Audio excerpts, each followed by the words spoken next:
Музеот на вода во Градиште е тежок криминал, обвини Љубе Бошковски. Според неговите сознанија, проектот чинел милион евра, а владата објавила дека на него ќе потроши 3,5 милиони.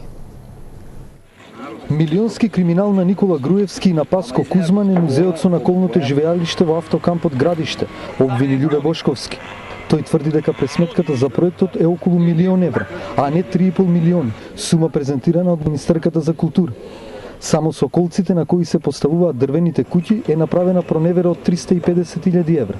Споредбата направена од партијата на Бошковски покажала дека владата на кичевска компанија и исплатила двојно повеќе од вистинската вредност. И да се направи една споредба со она што е наплатено.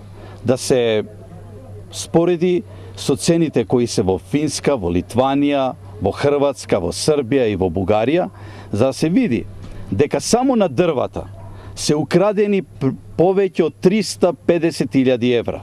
Целиот проект тврдиме дека не може ни теоретски да кошта повеќе од 1 милион. Во проектот Музеј на вода има работа за јавното обвинителство, тврди Бошковски. Го повика Љупчо Шврговски да ја провери документацијата за наколното живеалиште и да направи споредба за да утврди дека сите набавки за комплексот се платени двојно повеќе од вистинската вредност.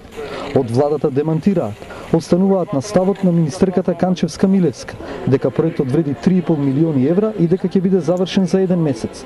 Владата нема да се откаже од проектот и наспроти предупредувањето за криминал со државни пари и наспроти револтот на пештанци кои поседуваат имоти во автокампот Градиште, врз кој е изграден паркингот и врз кој ќе се гради ресторан. Премиерот минатата седмица при посета на заливот призна дека има криминал со имотите во автокампот и вети решение.